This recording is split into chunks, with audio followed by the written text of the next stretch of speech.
Olá, a paz do Senhor Jesus.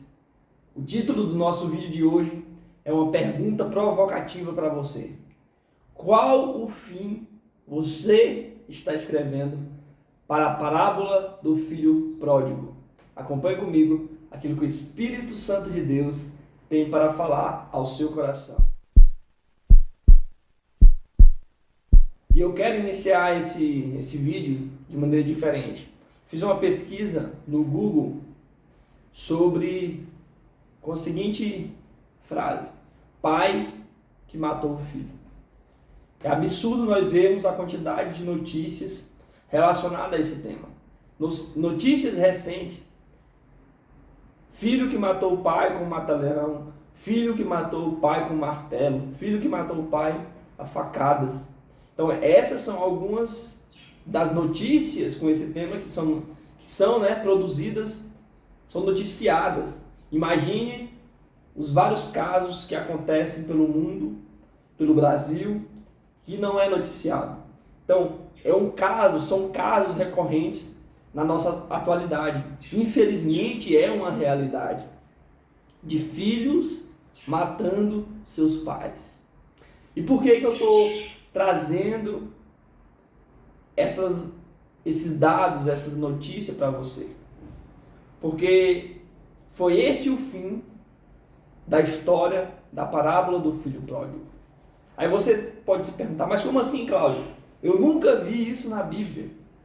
Eu quero ler para você aqui parte, o finalzinho da parábola do filho pródigo, que ele é muito extenso, para não tomar muito tempo a leitura. Eu vou focar apenas no centro da mensagem da parábola do filho pródigo, porque o foco da parábola do filho pródigo está no filho mais velho, e não no irmão mais novo que se perdeu, não no irmão mais novo que saiu da casa do pai. Porque o nosso olhar de religioso, a nossa religiosidade, sempre faz com que olhamos para aquele que se perdeu. E esquecemos de olhar para o que está perdido e acha que não se perdeu. Esses são os piores. Nós vimos isso nessa trilogia, dessas parábolas, nessa unidade literária, na parábola da ovelha perdida, que termina Jesus dizendo: mais vale um pecador que se arrepende do que 99 justos que não necessitam de arrependimento.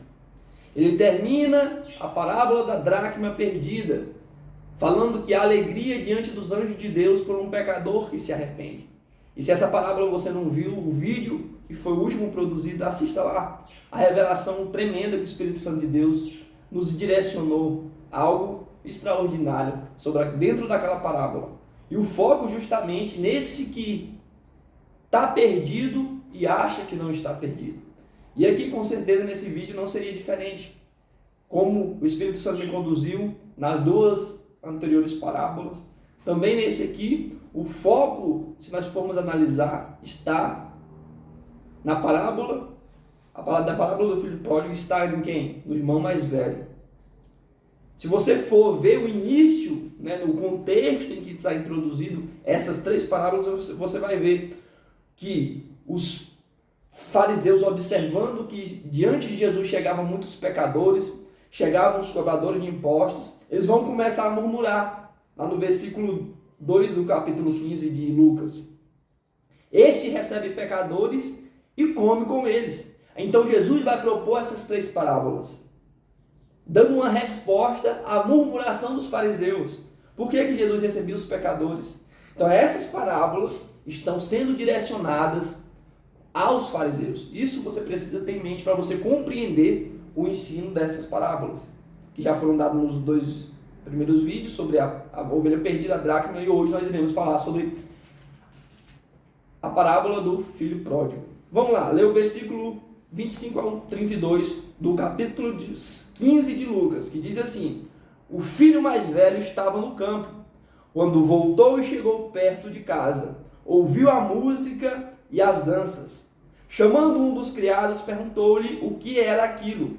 Ele lhe disse: Veio teu irmão e teu pai matou o bezerro gordo, porque o recebeu são e salvo. Mas ele se indignou e não queria entrar. Então, saindo o pai, insistiu com ele. Ele, porém, respondeu a seu pai: olha, sirvo-te há tantos anos, sem nunca desobedecer às tuas ordens, e nunca me deste um cabrito para alegrar-me com os meus amigos. Vindo, porém, este teu filho, que desperdiçou os teus bens com prostitutas, tu mandaste matar para ele o bezerro gordo. Respondeu-lhe o pai: filho, tu sempre estás comigo, e todas as minhas coisas são tuas. Era, porém, justo alegrarmos-nos e festejarmos, porque este teu irmão estava morto e reviveu. Esta estava perdido e foi achado. Então, Jesus, ele para a parábola aqui. Esse é o fim da parábola, do texto que Jesus apresenta, da parábola que Jesus apresenta. Mas se você observar, ela não há, Jesus Cristo não dá uma conclusão para essa parábola. Como assim, Cláudio? Observe, o pai fez uma festa para receber o filho mais novo. Então o irmão chega do campo, ouve os barulhos, manda um criado, pergunta ao criado o que estava acontecendo. Ele explica que o pai estava festejando, matou o bezerro gordo porque o seu filho chegou. Então o filho mais velho se nega a entrar à festa. Então o pai sai da festa, da sala da festa, para explicar para o filho, né, que por que ele estava fazendo essa festa. Porque o filho mais novo, o seu irmão, o irmão mais novo, estava perdido e foi achado. E observa que Jesus Cristo, ele não dá, intencionalmente, ele não traz o fechamento desta parábola. Como assim, Calma? Observa. Será que o irmão entrou? O que o irmão fez ali a partir daquele momento? O irmão mais velho. Será que ele entrou, festejou? Esse seria o fim ideal. Entrou na festa, celebrou a festa, abraçou o seu irmão. Meu irmão, feliz por você estar aqui. Você estava perdido, mas agora voltou para onde você deveria nunca ter saído. Esse seria o fim ideal. Mas por que Jesus Cristo deixa em aberto o fim dessa parábola? Porque Jesus Cristo deixou para os fariseus escreverem o fim dessa parábola. Infelizmente, nós sabemos qual foi o fim que os fariseus escreveram. Os fariseus, os escribas e os mestres da lei. Se você ainda não sabe, eu vou trazer para você. O que foi então, Cláudio, que os fariseus, os líderes religiosos, escreveram no fim dessa parábola? Eles mataram o pai. Lembra que eu comecei o vídeo trazendo a notícia de filhos que mataram seus pais? Casos recorrentes nos nossos dias. Porque esse foi o fim da parábola do filho pródigo. Jesus Cristo deixou em aberto para que os fariseus escrevessem. Eles pudessem, e os líderes religiosos escrevessem. Eles poderiam ter escrito um fim diferente para esta parábola. Mas ao invés disso, eles crucificaram o pai. E qual foi a causa? Qual foi o litígio do pai? O amor. O amor do pai era muito grande. O pai amava pecadores. O pai amou um filho que se perdeu. Você conhece essa história do filho pródigo? Que o mais novo pediu seus bens, pediu a sua herança, desrespeitou o pai porque o pai estava em vida. Isso foi um desrespeito contra a autoridade do pai. O pai, no seu amor, sabia que o filho precisava aprender algo, deu a parte da propriedade para o seu filho mais novo. O filho mais novo vende seus bens, vai para uma terra distante, gasta com prostitutas, gasta com farras, com seus falsos amigos. E quando ele perde tudo, vai se humilhar no trabalho de cuidar de porcos, que era uma abominação, para os judeus. E a terra ainda estava em fome para agravar a situação. Então ele lembra do amor do pai. Na casa do meu pai, até os seus servos são bem tratados, são bem alimentados. Eu vou voltar para a casa do meu pai. Então ele cai em si, vê a sua situação miserável e volta para a casa do pai. Então é nesse contexto que o filho mais velho está indignado. Como assim? Eu estou aqui trabalhando para ti, né, tantos anos obedecendo, nunca neguei um pedido seu, nunca desobedeci uma sua ordem. E aí é um ensino muito grande para nós que estamos dentro da casa do Senhor. Às vezes fazemos tudo ali por obrigação, ou achando que Deus é o nosso mordomo, nós estamos fazendo para receber algo de Deus. Não, nós devemos fazer por amor ao Pai, porque o Pai é amor. Mas infelizmente os líderes religiosos, ao invés de receber o amor de Cristo, o amor do Pai, eles o crucificaram.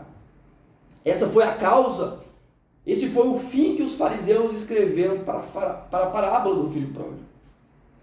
Então, ao invés de entrar e participar da festa, o filho matou o seu pai, porque ele amava muito as pessoas, amava o seu irmão. E aí, eu pergunto para você, o título do nosso vídeo: qual o fim você está escrevendo para a parábola do filho pródigo? Está fazendo como os fariseus, crucificando a Cristo? Está fazendo como os líderes religiosos que crucificaram a Cristo? Como assim, Cláudio? Quando você nega Jesus na sua vida, você está crucificando Ele na sua vida. Usando uma linguagem moderna, você está bloqueando Ele na sua vida. Você está falando para Ele: eu não aceito o Senhor na minha vida. Eu não aceito Jesus na minha vida. Então você, quando faz isso, nega Cristo na sua vida, você está crucificando. Assim como os líderes religiosos o crucificaram. Porque eles não queriam Cristo em suas vidas. Porque Ele amava muito. Ele amava pecadores. Ele amava os cobradores de impostos. Ele amava os gentios, que para o povo judeu não poderia nem se misturar, porque eram pessoas impuras. Então, por que eles o mataram? Por causa do seu amor. E por que você tem negado a Cristo? Por que você tem crucificado a Cristo para você? Reflita nisso, porque Ele está de braços abertos, esperando você. Ao invés de crucificar Cristo, seja crucificado com Ele. Crucifique o seu eu com Ele. Crucifique as suas vontades com Ele, os seus maus desejos com Ele. Olha o que Paulo, aos Gálatas, capítulo de número 2, versículo 20, escreve: fui crucificado com Cristo. Já não sou eu quem vivo, mas Cristo vive em mim. A vida que agora vivo no corpo, vivo pela fé no Filho de Deus, Jesus Cristo, que me amou e se entregou por mim.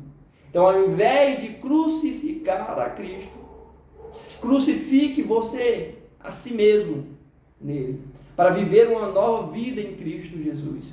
Escreva um fim diferente para a parábola do filho pródigo. Ao invés de matar o pai por causa do seu amor, aceite-o na sua vida. Crucifique o seu eu, crucifique as suas paixões e as suas vontades com Cristo, para viver uma nova vida em Cristo Jesus.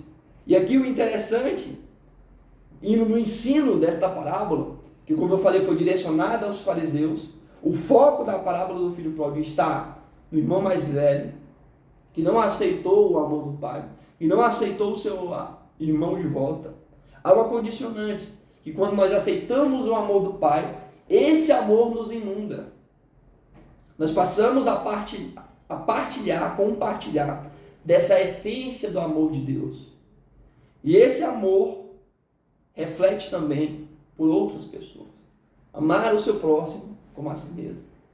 Aquele que se distanciou, talvez, olhando o nosso contexto, os fariseus aqui representavam a igreja. Aqueles que estavam dentro da igreja. Por isso eu falei, os perdidos que acham que não se perderam. É necessário uma reflexão nas nossas vidas.